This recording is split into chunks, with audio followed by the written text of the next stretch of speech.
नमस्कार, मेरो नाम मनिष श्रेष्ठ। म आज तपाईहरुलाई एउटा डरलाग्दो घटना सुनाउनेछु। यो घटना हो मेरो साथी सुरेशको। केही वर्ष पहिला सुरेश पहाडको एउटा गाउँमा ट्रेकिङ गर्न गएको थियो। एक साँझ ऊ जंगलको एक सुनसान बाटो हुँदै आफ्नो होस्टेलतर्फ बढिरहेको थियो। हामी सबैजना पनि ट्रेकिङ गरेर फर्किसकेका थियौं, तर सुरेशलाई भने फर्कन अलिक ढिलो भएकोले ऊ एक्लै फर्किनु परेको थियो। जंगल धेरै अँध्यारो र घना रुखहरूले भरेको थियो। पातहरूको हलचल पनि सुनिरहेको थियो। सुरेशले मलाई सुनाउँछ, रात पर्दै गयो तर ऊ अघि बढिरहेको थियो। अचानक सुरेशलाई पछाडि केही हलचल भएको जस्तो महसुस हुन्छ। राति धेरै थियो, मजाले केही देखिएको थिएन। पछाडि फर्केर हेर्दा केही थिएन, तर अँध्यारोमा हल्का छाया हिँडिरहेको जस्तो थियो। सुरेशले सोच्यो, सायद यो मेरो आँखाको भरम होला।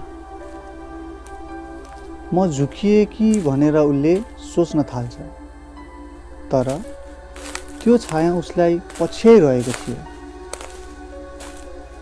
केही छैन भनेर सुरेश जंगलको बाटो हुँदै अघि बढ्दै थियो। हावा चलिरहेको र पातको हलचलले सुरेशको मनमा अझै डर बढी नै रहेको थियो। सुरेशलाई कसैले पछ्याएको जस्तो फेरि महसुस हुन थाल्छ।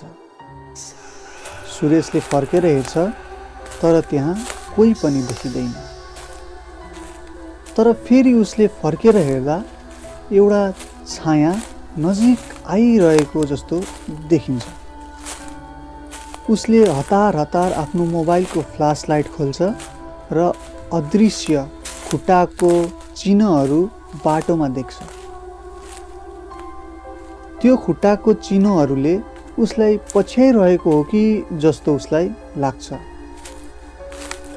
त्यो चिन्हहरू पनि उसको पछि पछि आइ नै रहेको थियो। सुरेश धेरै डराएको थियो। त्यो अवस्थामा उसले आवाज सुन्न थाल्छ, हल्का पाइलाको छनछन गर्दै र हल्का फुसफुसाहट पनि सुन्छ। उसको मुटुको धड्कन बढ्न थाल्छ र ऊ छिटो छिटो अघि बढ्दै रहेको थियो। जंगल अझै गाढा हुँदै गयो।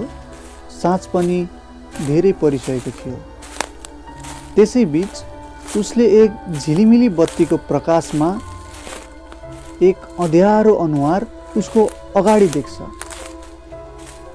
अचानक त्यो अनुहार देखिसकेपछि उसको हरेक पाइलामा त्यो अनुहार अलिक नजिक नजिक हुँदै जान्छ। सुरेश त्यसै पनि डराएको थियो। त्यसपछि सुरेश अझ बढिरहेको थियो। अगाडि बढिरहँदा उसको डर पनि बढी नै रहेको थियो। त्यस पछाडि ऊ त्यहाँबाट हतार हतार दौडिन थाल्छ। रातको बीचमा हाँस्ने आवाज, फुसफुसाहट र पाइलाको हल्का आवाज उसले सुनि नै रहेको थियो।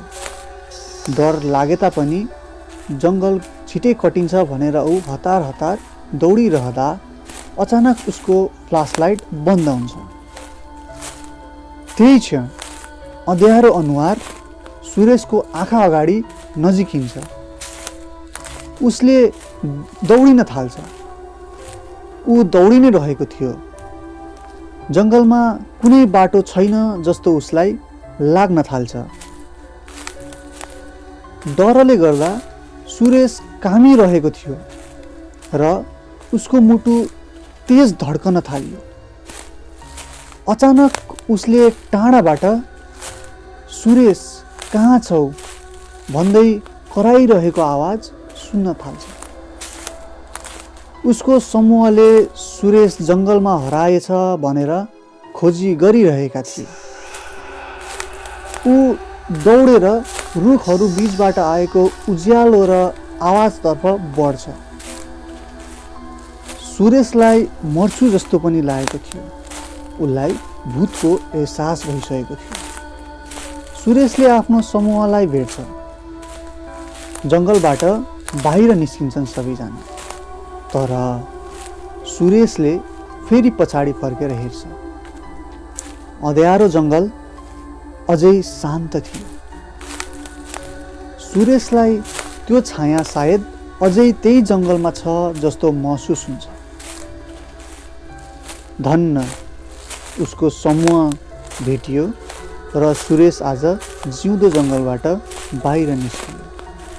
त्यो दिनदेखि सुरेश कहिल्यै राति एक्लै जङ्गलको